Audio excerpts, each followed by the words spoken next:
اعوذ باللہ من الشیطان الرجیم بسم اللہ الرحمن الرحیم وَإِذْ قُلْنَا ادْخُلُوا هَٰذِهِ الْقَرْيَةَ فَكُلُوا مِنْهَا حَيْثُ شِئْتُمْ رَغَدًا وَادْخُلُوا الْبَابَ سُجَّدًا وَقُولُوا حِطَّةٌ نَغْفِرْ لَكُمْ خَطَايَاكُمْ۔ اور یاد کرو جب کہ ہم نے تم سے کہا تھا اس شہر میں داخل ہو جاؤ اور پھر کھاؤ اس میں سے بافراغت جہاں سے چاہو جو چاہو، لیکن دیکھنا دروازے میں داخل ہونا جھک کر اور کہتے رہنا مغفرت مغفرت مغفرت، ہم تمہاری خطاؤں سے درگزر فرمائیں گے۔ اس آیت کو سمجھنے کے لیے ذرا تاریخی بات سمجھ لیجئے۔ صحرائے سینا میں آنے کے بعد اور یہ جو کتاب تورات انہیں مل گئی تھی، اس کے بعد حضرت موسیٰ علیہ السلام کے ہی زمانے میں انہیں جہاد اور قتال کا حکم ہوا۔ اس سے پوری قوم نے انکار کر دیا، یہ سورہ مائدہ میں آئے گا۔ اس پر اللہ تعالیٰ نے ایک سزا مسلط کر دی ان پر کہ 40 برس تک اسی صحرا میں بھٹکتے پھریں گے۔ اگر یہ ابھی قتال کرتے، جہاد کرتے، تو پورا فلسطین ان کے ہاتھ پر ابھی فتح کرا دیتے، لیکن چونکہ انہوں نے بزدلی دکھائی ہے، اب سزا یہ ہے فَإِنَّهَا مُحَرَّمَةٌ عَلَيْهِمْ 40 سَنَةً يَتِيهُونَ فِي الْأَرْضِ، اب 40 برس تک یہ اسی صحرا میں بھٹکتے پھریں گے، اور ارض فلسطین جو ان کے لیے ارض موعود تھی وہ ان پر حرام کر دی گئی 40 سال کے لیے۔ اس 40 سال کے عرصے میں حضرت موسیٰ کا بھی انتقال ہو گیا، حضرت ہارون کا بھی ہو گیا، اور اس عرصے میں ایک نئی نسل پیدا ہوئی۔ وہ جو غلامی کا داغ اٹھائے ہوئی نسل آئی تھی مصر سے، جن کے اندر مورل کیریکٹر جو ہے وہ بہت کمزور ہو جاتا ہے، وہ پوری نسل ختم ہو گئی، نئی نسل اب پیدا ہوئی۔ 40 برس صحرا میں پیدا ہوئے، یہی پلے بڑھے، ان میں اب ایک جذبہ تھا۔ حضرت موسیٰ کے پھر جو خلیفہ تھے یوشع ابن نون، جوشوا، تورات میں ان کا نام جوشوا ہے، یوشع، ان کی سرکردگی میں اب بنی اسرائیل کی اس نئی نسل نے قتال کیا، جنگ کی، اور پہلا شہر جو فتح ہوا وہ اریحا۔ آج بھی وہ شہر جو ہے جیریکو جو آپ دیکھتے ہیں خبروں کے اندر آتا ہے بار بار، اریحا اس کا پرانا نام ہے، یہ شہر فتح ہوا۔ اس فتح کی بات کا تذکرہ ہو رہا ہے۔ یاد کرو جب کہ ہم نے تم سے کہا تھا اس بستی میں، اس شہر میں داخل ہو جاؤ فاتحانہ، اور پھر جو کچھ یہاں ہے، جو نعمتیں ہیں، ان سے متمتع ہو، کھاؤ پیو، لیکن داخل ہونا سجدہ کرتے ہوئے، مراد کیا، جھک کر، یعنی ایسا نہ ہو کہ تکبر کی وجہ سے تمہاری گردنیں اکڑ جائیں، گردنیں جھکا کر اللہ کا احسان مانو، یہ نہ سمجھو کہ یہ فتح تم نے حاصل کی۔ اس کی تفسیر اصل میں نظر آتی ہے حضور کی شخصیت میں، کہ جب فتح مکہ کے موقع پر مکے میں داخل ہوئے ہیں تو جس سواری پر آپ بیٹھے ہوئے تھے، آپ کی پیشانی اس کی گردن کے ساتھ جڑی ہوئی تھی۔ یہ وقت ہوتا ہے جب کہ تکبر اور تعلی، فاتح کی حیثیت سے آنا، اور بندہ مومن کے لیے یہی وقت ہے تواضع کا، جھکنے کا۔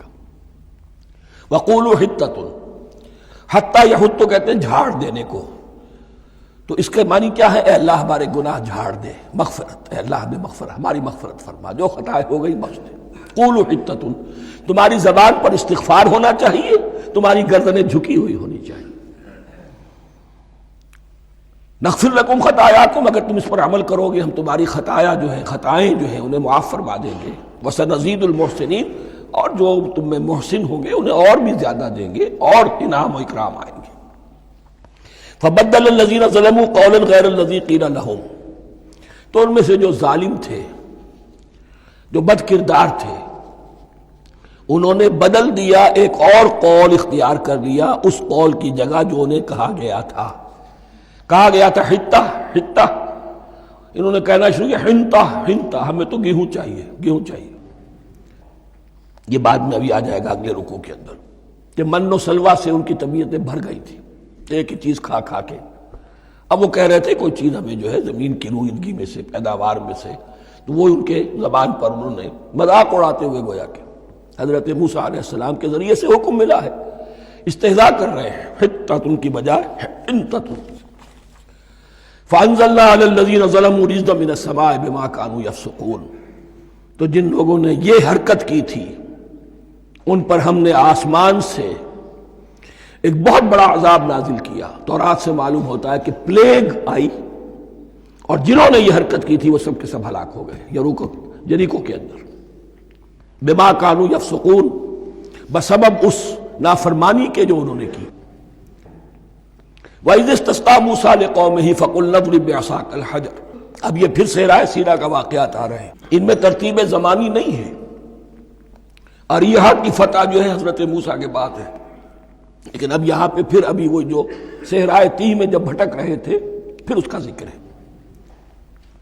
وَإِذِ اسْتَسْقَىٰ مُوسَىٰ لِقَوْمِهِ فَقُلْنَا اضْرِب بِّعَصَاكَ الْحَجَرَ، اور جب کہ موسیٰ کی قوم نے موسیٰ سے پانی طلب کیا۔ اب صحرا میں آپ کو معلوم ہے جہاں پڑاؤ تھا اب وہاں پانی نہیں ہے، 6 لاکھ ہو 7 لاکھ ہو کتنے افراد ہو، پانی چاہیے۔ وَإِذِ اسْتَسْقَىٰ مُوسَىٰ لِقَوْمِهِ فَقُلْنَا اضْرِب بِّعَصَاكَ الْحَجَرَ، تو ہم نے کہا کہ اپنے عصا سے ضرب لگاؤ چٹان پر۔ فَانْفَجَرَتْ مِنْهُ اثْنَتَا عَشْرَةَ عَيْنًا، تو اس سے 12 چشمے پھوٹ بہے۔ فجر کہتے ہیں کسی شے کے پھٹ کر کوئی چیز برآمد ہو۔ فجر جو ہوتی ہے، فجر کا وقت رات کی تاریکی کا پردہ چاک ہوتا ہے اور سپیدہ سحر نمودار ہوتا ہے۔ فَانْفَجَرَتْ مِنْهُ اثْنَتَا عَشْرَةَ عَيْنًا، تو 12 چشمے پھوٹ بہے۔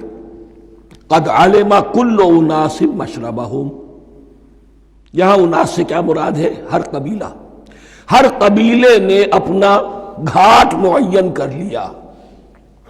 12 قبیلے تھے، اگر علیحدہ علیحدہ نہ ہوتا معاملہ، 12 چشمے اسی لیے دیے گئے کہ لڑے نہ جھگڑے نہ۔ پانی تو بہت بڑی چیز ہے، کہیں پانی پینے پلانے پہ جھگڑا اور کہیں گھوڑا آگے بڑھانے پہ جھگڑا، یہ تو قبائلی زندگی کے اندر ہوتی ہیں چیزیں۔ تو اس اعتبار سے اللہ تعالیٰ نے ان کے لیے یہ سہولت کی کہ 12 چشمے پھوٹ بہے۔ قد علم کل اناس مشربہم، ہر ایک نے اپنا گھاٹ جان لیا، معین کر لیا۔ کلوا واشربوا من رزق اللہ، گویا کہ کہہ دیا گیا کہ کھاؤ اور پیو اللہ کے رزق میں سے۔ ولا تعثوا فی الارض مفسدین، اور زمین میں فساد مچاتے نہ پھرو۔ کھانے پینے کے لیے پانی بھی ادھر آ گیا، کھانے کے لیے من و سلوا آ گیا۔ اب دیکھیے ان کی ناشکری۔ وَإِذْ قُلْتُمْ يَا مُوسَىٰ لَن نَّصْبِرَ عَلَىٰ طَعَامٍ وَاحِدٍ، یاد کرو جب کہ تم نے کہا تھا اے موسیٰ ہم ایک کھانے پر تو صبر نہیں کر سکتے، کھا کھا کے بکھتا گئے ہیں من و سلوا۔ فَادْعُ لَنَا رَبَّكَ، تو ذرا اپنے رب سے دعا کرو، پکارو ہمارے لیے اپنے رب کو۔ یخرج لنا، وہ نکالے ہمارے لیے، مما تنبت الارض، زمین کی روئیدگی اور پیداوار میں سے، نباتات ارضی میں سے، من بقلہا، اس کی ترکاریاں، وقصائہا، اور ککڑیاں، کھیرے اور ککڑیاں، ان سب کے لیے یہ لفظ ہے۔ وفومہا، ایک ترجمہ گیہوں کیا گیا ہے لیکن میرے نزدیک زیادہ صحیح ترجمہ ہے لہسن، اور سرائے کی زبان میں بھی اور ممکن ہے کہ سندھی میں بھی ہو تھوم کہتے ہیں لہسن کو، یہ فوم کی بدلی ہوئی شکل ہے، اس لیے کہ یہی علاقہ ہے جس میں عرب آئے تھے، تو عربوں کی زبان کے بہت سے الفاظ جو ہیں اس سرائے کی زبان میں خاص طور پر وہ بہت زیادہ، تو تھوڑی سی شکل بدل کر وہ کافی تعداد میں موجود ہے۔ وعدسہا، اور دال خاص طور پر مسور کی، وبصلہا، اور پیاز۔ اب جو چٹخارے جس سے بنتے ہیں سالن کے، ان کی زبانیں وہ چٹخارے مانگ رہی۔ ظاہر بات ہے کہ اگر وہ سلوا بھی تھا، بٹیرا ہے، اسے آگ کے اوپر ذرا سا تپایا اور کھایا، وہ ایک ہی خاص قسم کی غذا ہے جو چل رہی ہے۔ اسی طرح من جو ہے وہ ایک خاص قسم کا سیریل ان کے لیے بن گیا ہے۔ لیکن یہ جو چٹخارے ہیں یہ تو لہسن سے ہے، پیاز سے ہے، ترکاریوں سے ہے، ان تمام چیزوں سے، دال کا اپنا ایک ذائقہ ہے۔ قَالَ تَسْتَبْدِلُونَ الَّذِي هُوَ أَدْنَىٰ بِالَّذِي هُوَ خَيْرٌ، حضرت موسیٰ نے فرمایا کیا تم وہ شے بدلے میں لینا چاہتے ہو اس کے، کیا وہ شے جو کمتر ہے بدلے میں چاہتے ہو اس کے کہ جو بہتر ہے؟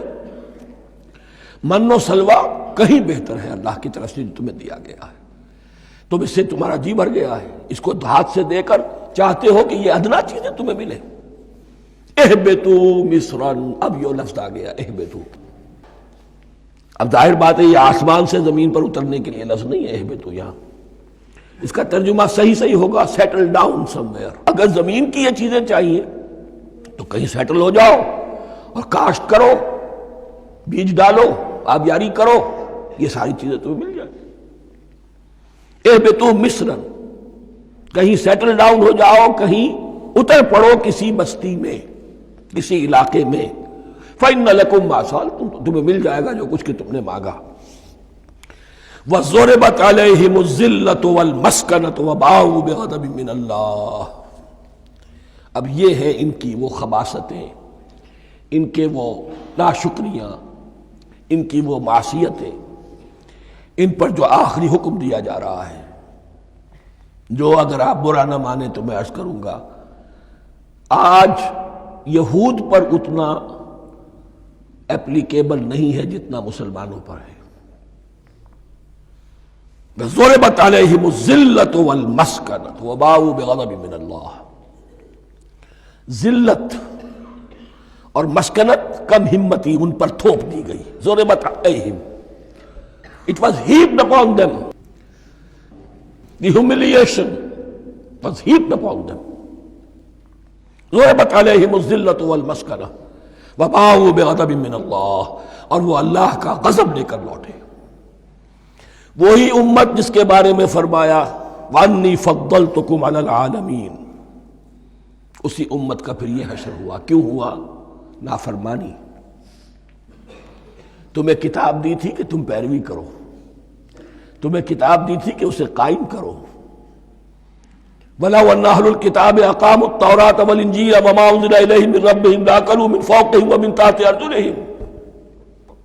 اگر یہ تورات اور انجیل کو قائم کرتے، نافذ کرتے، تو نعمتیں زمین بھی اگلتی، ان کے قدموں کے نیچے سے نعمتیں جو ہیں وہ پھوٹتی، اور ان کے سروں کے اوپر سے بھی بارش ہوتی نعمتوں کی۔ لیکن اگر تم نے اس کو چھوڑ کر اپنی خواہشات، اپنے نظریات، اپنے خیالات، اپنا تمرد، اپنی سرکشی، اپنی حاکمیت، اپنی مصلحتیں، اپنی عقل، اس کو بالا تر کیا، تو پھر جو قوم اللہ کے قانون کی، اللہ کی ہدایت کی، اللہ کی کتاب کی امین ہوتی ہے دنیا میں، وہ اللہ کی ریپریزنٹیٹیو ہوتی ہے، نمائندہ ہوتی ہے۔ اگر وہ اپنے عمل سے مس ریپریزنٹ کرے اللہ کو، تو وہ کافروں سے بڑھ کر مغضوب اور کافروں سے بڑھ کر مبغوض ہو جاتی ہے۔ مغضوب بھی، مبغوض بھی۔ یہ کافروں کو تو دین پہنچانا تمہارے ذمہ تھا، تم نے دین ان کو کیا پہنچانا تھا، تم تو خود دین سے منحرف ہو گئے۔ آج اس جگہ پر امت مسلمہ کھڑی ہے کہ 1.25 بلین یا 1.5 بلین، 125 کروڑ عزت نام کی شے نہیں ہے، کہ عزت نام تھا جس کا گئی تیمور کے گھر سے۔ سارے معاملات دنیا کے G7 G15 کے ہاتھ میں ہیں۔ سیکیورٹی کونسل اس کے پرماننٹ ممبر کا ویٹو ہے، اور نہ سیکیورٹی کونسل میں اور نہ کہیں کسی G7 میں، نہ G9 میں، نہ G15 میں کوئی مسلمان ملک نہیں۔ کس نمی پرست کی بھیا کیستی۔ ہماری اپنی پالیسیز کہیں اور طے ہوتی ہیں، ہمارے اپنے بجٹ کہیں اور بنتے ہیں، ہماری صلح اور جنگ کسی اور کے اشارے سے ہوتی ہے۔ ریموٹ کنٹرول، یہ ذلت اور مسکنت۔ آپ کے ریڈیو پر، ٹیلی ویژن پر خبریں آتی رہیں کہ اتنے مسلمانوں کے ساتھ یہ کر دیا، اتنی مسلمان عورتوں کی بے حرمتی کر دی، لیکن یہاں ہم بیٹھے ہوئے اپنے اپنے دھندوں میں، اپنے اپنے کاروبار میں، اپنی اپنی ملازمتوں میں، اپنے اپنے کیریئرز میں۔ دنیا میں کیا کچھ ہو رہا ہے۔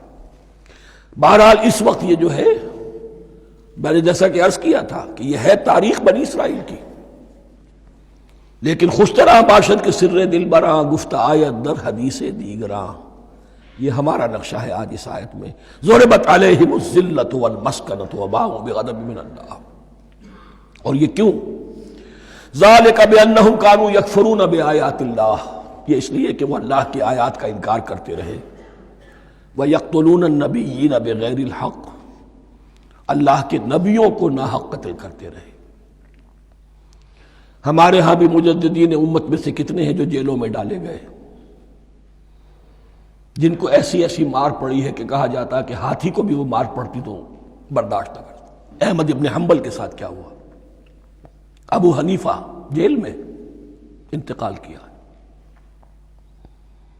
امام مالک کے کندھے کھینچ دیے گئے، اتار دیے گئے، منہ کالا کر کے اور اونٹ پر بٹھا کر پھرایا گیا. امام دار الہجرہ شیخ احمد سرہندی جیل میں رہے. سید احمد بریلوی اور ان کے ساتھیوں کو خود مسلمانوں نے تہہ تیغ کیا ہے. بہرحال یہ داستانیں ہیں. اب نبی تو کوئی نہیں آئے گا، ان کے ہاں نبی تھے، ہمارے ہاں مجددین ہیں، علماء حق ہیں. جیسے کہ حدیث بھی ہے علماء امتی کا انبیاء بنی اسرائیل. تو جو انہوں نے انبیاء کے ساتھ کیا ہم نے مجددین اور علماء کے ساتھ کیا. ذالک بما عصوا وکانوا یعتدون. اور یہ ہوا ان کی نافرمانیوں کی وجہ سے اور حد سے تجاوز کرنے کی وجہ سے. اللہ تعالیٰ تو ظالم نہیں ہے، اللہ نے تو اونچا مقام دیا تھا، ہمیں بھی خیر امت قرار دیا. کنتم خیر امت اخرجت للناس تأمرون بالمعروف وتنہون عن المنکر وتؤمنون باللہ. اب اگر ہم نے وہ اپنا مشن چھوڑ دیا تو ذلت اور مسکنت وہ ہمارا مقدر بن گئی. اللہ کا قانون اور اللہ کا عدل بے لاگ ہے، وہ فرام امہ ٹو امہ چینج نہیں ہوتا. سنت اللہ جو ہے لن تجد لسنت اللہ تحویلا ولن تجد لسنت اللہ تبدیلا. اللہ کی سنت بدلتی نہیں. بنی اسرائیل کا جو حشر ہوا آج وہ ہمارا ہو رہا ہے. بہرحال اس پر میری جو کتاب ہے سابق اور موجودہ مسلمان امتوں کا ماضی حال اور مستقبل، اس کا مطالعہ کیجیے. صدق اللہ العظیم.